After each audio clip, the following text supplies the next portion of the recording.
Okay, so explain ko yung crafting sa Cabal, and yeah, let's start it.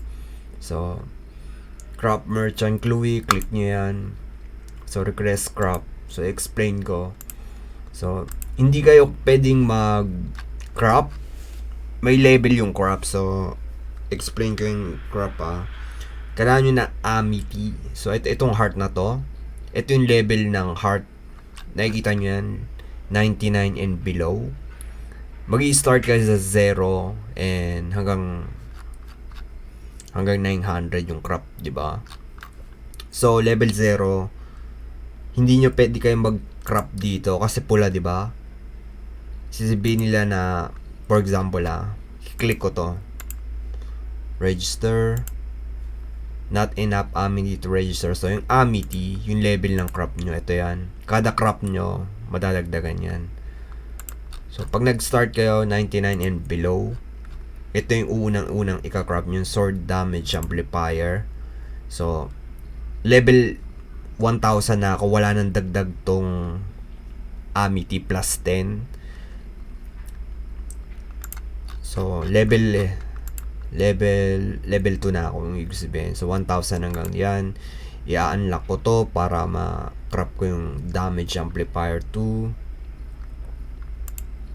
So, pag in-unlock yung mga ganito, 2M para ma-unlock. So, i-register ko to para ma-unlock ko na to Register. Click ko yan. And, yan. So, naging white na, di ba? So, ayun yun. Kung i-unlock nyo, dapat i-level yung amity first nyo. Tapos, babayaran nyo yung kung magkano yung requirements. So, ganun kadali yung crafting sa Cabal. So, kung magka-craft kayo ngayon, mag-craft na kayo ngayon kasi mas mura ngayon yung mga material.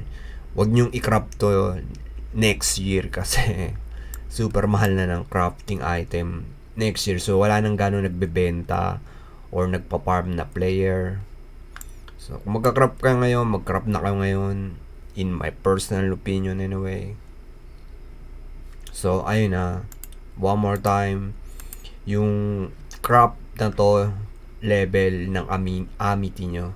So, kapag na-require nyo na yung amity na to, hindi na aangat yan.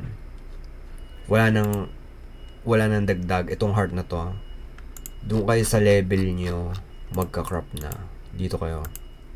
So, plus 10, di ba? Yan. Para madagdag yung amity nyo, para magpa-level kayo.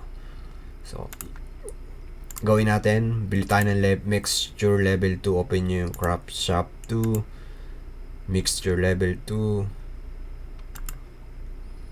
purchase 1, and request crop, request, and request. So, di ba 100 yan? Complete, 100 and 120, so ganun. Yan yung gagawin nyo para umangat yung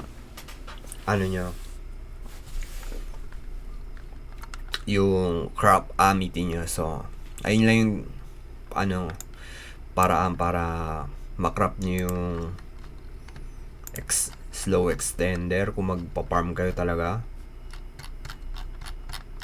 So, ayun.